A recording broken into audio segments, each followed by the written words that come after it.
In this video, we will see how we can calculate the area of a polygon in QGIS. First, let's load a polygon layer.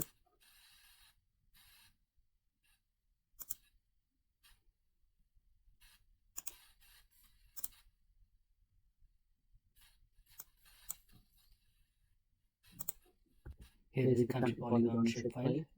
Let's turn on the level and do some symbology. Categorized based on the name and classify so that we can see 3 polygons in 3 colors. Now let's turn on the attribute table to see what attributes are there. We can see that there are 2 fields. One is for name of the countries and another one is ISO short code. Now you want to add another field here for the area. We can add 2 fields. One is for area meter square and another one is area kilometer square. Let's make those fields.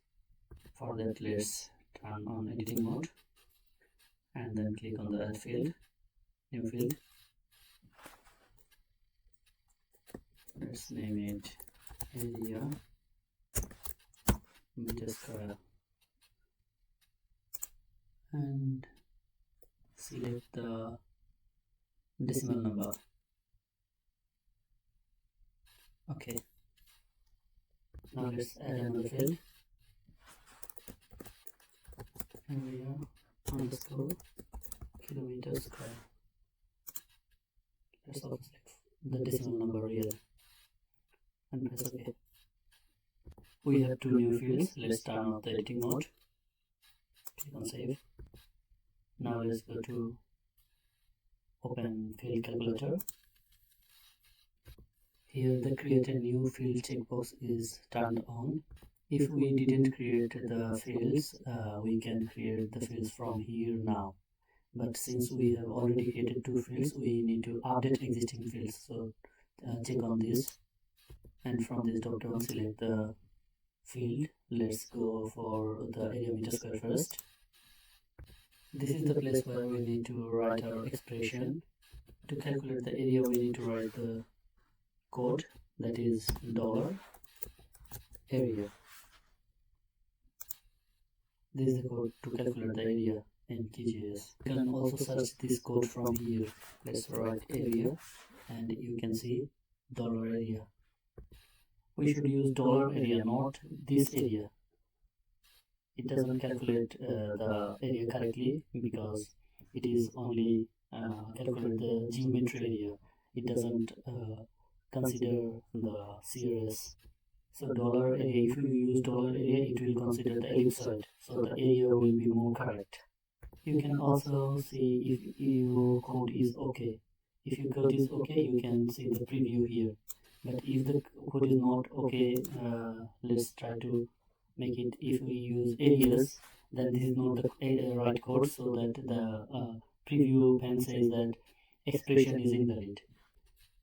And now we cannot proceed. The OK button is disabled. We need to write the correct code. Let's make it correct and press OK. You can see that our area is already calculated here. Since our field values has been changed by the field calculator, the editing mode has been automatically turned on. Let's save it and turn off editing mode. Now let's go for calculating the area in kilometer square. Click on the open field calculator again, update existing field, area kilometer square, and here $area, and the code $area basically calculates the area in meter square. To make it in kilometer square, we need to divide it by 1 million. Our expression is correct. Let's click on OK. We have successfully calculated our area in meter square and kilometer square. Let's save this and turn off the editing mode. Thanks for watching.